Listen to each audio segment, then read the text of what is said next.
రేవంత్ పాలనలో సమస్యలకు నిలయంగా మారిన గురుకులాల్లో వాస్తవ పరిస్థితిని తెలుసుకునేందుకు బీఆర్ఎస్ వినూత్న కార్యక్రమాన్ని చేపట్టింది. గురుకుల బాట పేరుతో గులాబీ నేతలు పలుచోట్ల గురుకులాలను సందర్శించారు.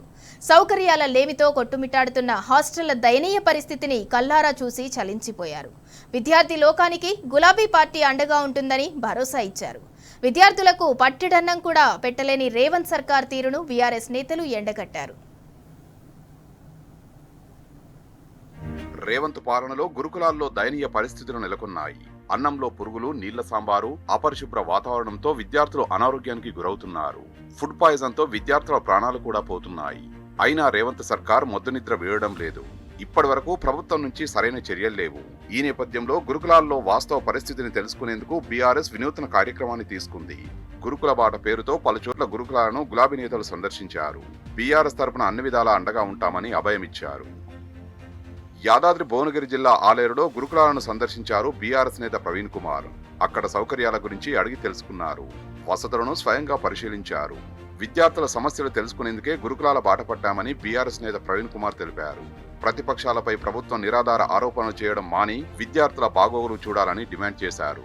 గురుకులాల్లోని సమస్యలపై అసెంబ్లీ వేదికగా బీఆర్ఎస్ పోరాటం చేస్తుందని ఆర్ఎస్పీ చెప్పారు. విద్యార్థులకు కొన్ని సమస్యలున్నాయి.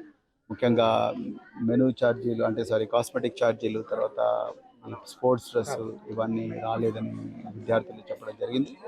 మరి ముఖ్యంగా ఈ తెలంగాణలో ఇప్పటి వరకు దాదాపుగా 53 మంది విద్యార్థులు రకరకాల పాఠశాలలో చనిపోవడం జరిగింది. ఆ ప్రాణాలు కాపాడుకోవాలనే సదుద్దేశంతోనే పార్టీలకు అతీతంగా మరి బీఆర్ఎస్వి ఒక గురుకుల బాట ఏర్పాటు చేయాలని చెప్పేసి, స్కూల్కి ఇంకేమైనా అడిషనల్ సదుపాయాలు కావాలంటే ప్రభుత్వం నుంచి వచ్చినా రాకపోయినా తప్పకుండా మేము అందరం భిక్షాటన చేసైనా కూడా ఈ పిల్లలను కాపాడుకుంటాం. ఆ విధంగానే స్కూల్ అంతా డెవలప్ అయింది. ఒకప్పుడు ఈ పరిస్థితిలో ఉండేది కాదు ఈ స్కూల్. ప్రభుత్వానికి ఒకటే రిక్వెస్ట్ చేస్తున్నాం, రాజకీయాలకు అతీతంగా ఈ గురుకుల పాఠశాలను కూడా కాపాడుకోవాల్సిన అవసరం ఉన్నది. కరీంనగర్ జిల్లా తిమ్మాపూర్లో గురుకులాల బాట పట్టారు గులాబీ నేతలు. గురుకుల బాట కరీంనగర్ జిల్లా ఇన్ఛార్జి హరిబాబు ఆధ్వర్యంలో పలు స్కూళ్లను పరిశీలించి విద్యార్థులతో మాట్లాడారు. సమస్యలను అడిగి తెలుసుకున్నారు. సమస్యలేవైనా ఉంటే బీఆర్ఎస్ నేతలను సంప్రదించాలని విద్యార్థులకు భరోసా ఇచ్చారు. కాంగ్రెస్ పాలనలో గురుకులాలు అధ్వానంగా తయారయ్యాయని హరిబాబు మండిపడ్డారు. ఈ ఏడాదిలో ఫుడ్ పాయిజన్ తో 48 మంది విద్యార్థులు చనిపోయారని, వారి చావుకు ప్రభుత్వమే కారణమని ధ్వజమెత్తారు. ఈరోజు బీఆర్ఎస్పీ గురుకుల బాట కార్యక్రమానికి రేవంత్ రెడ్డి ప్రభుత్వం భయభ్రాంతులకు గురవుతా ఉంది. విద్యా వ్యవస్థ కుంటుపడతా ఉంది. కాబట్టి గురుకుల పాఠశాలలో ఇప్పటికే అనేక మంది విద్యార్థుల చావులకు కారణమైనటువంటి రేవంత్ రెడ్డి ప్రభుత్వం నాణ్యమైన విద్యను అందించేంత వరకు బీఆర్ఎస్ పార్టీ విద్యార్థి పక్షాన విద్యార్థుల తరఫున మేము పోరాటం చేయడానికి సిద్ధంగా ఉన్నామని సందర్భంగా తెలియజేస్తూ, రాజన్న సిరిసిల్ల జిల్లా వేములవాడలోని బోయినపల్లి గురుకుల పాఠశాలను మాజీ ఎమ్మెల్యే సుంకె రవిశంకర్ పరిశీలించారు.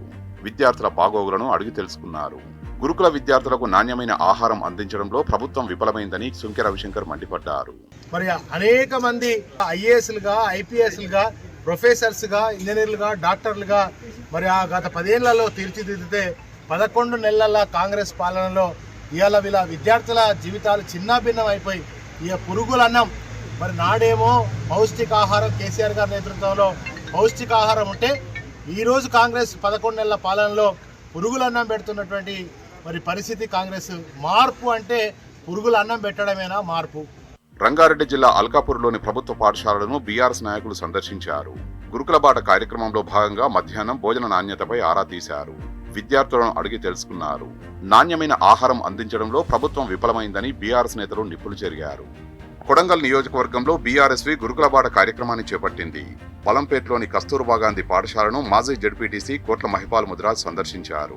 గురుకులాల్లో విద్యార్థుల సమస్యలను ప్రభుత్వం దృష్టికి తెచ్చేందుకే గురుకుల బాట చేపట్టామన్నారు. రేవంత్ రెడ్డి దగ్గరే విద్యాశాఖ ఉన్నా విద్యార్థులకు న్యాయం జరగడం లేదని బీఆర్ఎస్ నేతలు ఆగ్రహం వ్యక్తం చేశారు.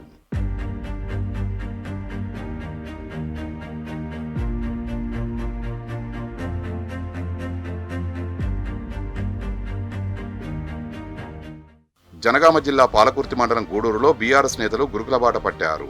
ట్రైబల్ వెల్ఫేర్ గురుకుల పాఠశాలను పరిశీలించారు. సమస్యలని విద్యార్థుల్ని అడిగి తెలుసుకున్నారు. రేవంత్ హయాంలో విద్యా వ్యవస్థ అస్తవ్యస్తమైందని మండిపడ్డారు. కనీసం విద్యార్థులకు అన్నం కూడా పెట్టలేని దుస్థితిలో రేవంత్ సర్కార్ ఉందని విమర్శించారు.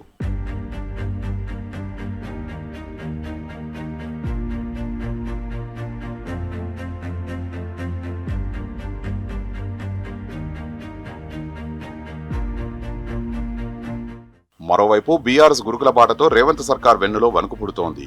అందుకే గురుకులాల సందర్శనకు వచ్చే గులాబీ నేతలపై పోలీసులు జులుం చేస్తున్నారు. హన్మకొండ జిల్లా మడికొండలో బీఆర్ఎస్ లీడర్లపై ఖాకీలు రెచ్చిపోయారు. బీఆర్ఎస్ చేపట్టిన గురుకుల బాటలో ఉద్రిక్తత చోటు చేసుకుంది. బీఆర్ఎస్ నేత ఏనుగుల రాకేష్ రెడ్డి, కార్పొరేటర్లు రాధికారెడ్డి, రవినాయక్ ఆధ్వర్యంలో ఆశ్రమ పాఠశాలకు వెళ్లిన బీఆర్ఎస్ నేతలను పోలీసులు అడ్డుకున్నారు. అనుమతి లేదంటూ వాగ్వాదానికి దిగారు. 50 మంది నేతలు, కార్యకర్తలను బలవంతంగా అరెస్టు చేసి పోలీస్ స్టేషన్ కు తరలించారు. సమస్యలు తెలుసుకునేందుకు వచ్చిన తమను ఆపడం విడ్డూరంగా ఉందన్నారు రాకేష్ రెడ్డి. సమస్యలకు పరిష్కారం చూపకుండా రేవంత్ ప్రభుత్వం నిర్బంధాలకు పాల్పడడం దుర్మార్గమని ఆయన మండిపడ్డారు.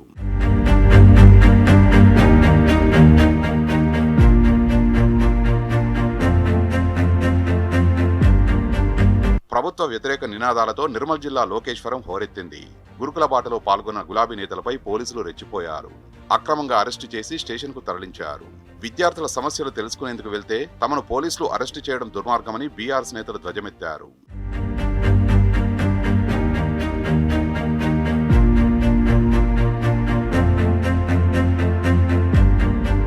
గురుకుల బాట నేపథ్యంలో బీఆర్ఎస్ నేతలపై పోలీసుల ఓవర్ యాక్షన్ తారాస్థాయికి చేరింది. గురుకుల పాఠశాల సందర్శనకు వెళ్తారనే సమాచారంతో ఆదిలాబాద్ బీఆర్ఎస్వి జిల్లా అధ్యక్షుడు ధరణి రాజేష్ ను పోలీసులు ముందస్తు అరెస్టు చేశారు. నిర్బంధాలతో గులాబీ నేతల గొంతు నొక్కలేరని రాజేష్ తేల్చి చెప్పారు. విద్యార్థుల ప్రాణాలు పోతున్నా స్పందించిన రేవంత్ సర్కారుపై నిప్పులు చెరిగారు బీఆర్ఎస్ నేతలు.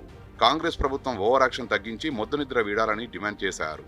మాటల తర్వాత ముందు గురుకులాల్లో పరిస్థితిని సరిదిద్దాలని గులాబీ నేతలు తేల్చి చెప్పారు.